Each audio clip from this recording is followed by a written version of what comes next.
নমস্কার, বিব্যক্তিত্ব থেকে আজকে একটা খুব ইন্টারেস্টিং সংবাদ আপনাদের দিই।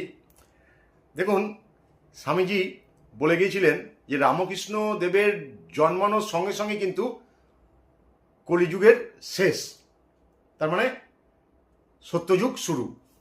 তখন থেকে যদি হয়, আমরা কিন্তু খানিকটা দেখতে পাই তারপর থেকে সেই সময় যে সমাজের যে নিয়ম আইন কানুন, যে সবগুলো কিন্তু ওই কিছু অসাধু ব্রাহ্মণদের দ্বারা নিয়ন্ত্রিত হতো এবং যা রুলস ছিল তাদেরই ছিল, তারা যা বলতো সেটা মানতে হতো, তাদের কথা না শুনলে মানে ওই গ্রাম ছাড়তে হতো, চলে নানা রকম অত্যাচার হতো। দেখুন, সেই সময় কিন্তু এই যে ব্রিটিশ শাসন করছে, ব্রিটিশদের একটা মিশনারির যে একটা আধিপত্য, তার সাথে এই যে উগ্র হিন্দুত্ববাদ, মানে ধর্মটাকে পুরো একদম ব্রাহ্মণরা তাদের কবজায় নিয়ে নিয়েছে।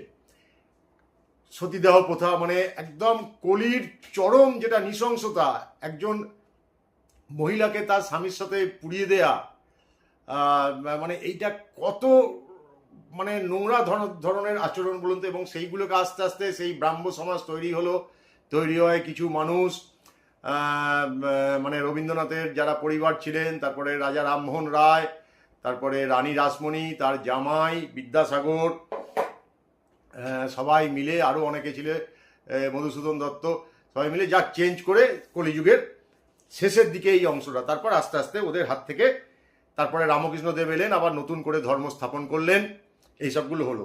সেই সময় মল্লিকা পুরাণে বলছে সত্যযুগ 2032 সাল থেকে শুরু, মানে তখন থেকেই শুরু হয়ে গেছে। একটা তো এটা লাইট অন আর অফ নয়, এইটা একটা যেমন শীত পড়ার আগে একটু হাওয়া দেয়, তো তখনও কম্বল গায়ে দিতে হয় না, যেমন হয় একটা রুট থেকে অন্য রুটে, যেমন ওয়ান ওয়ে থেকে আবার ওদিক থেকে বোথ ওয়ে, মানে ওয়ান ওয়েটা পাল্টে দেওয়া হয়। সেই সময় প্রথমে গাড়ি একদিক থেকেই গাড়ি যাতায়াত করে, দুদিক থেকেই গাড়ি যাতায়াত করে, এইসব থাকে।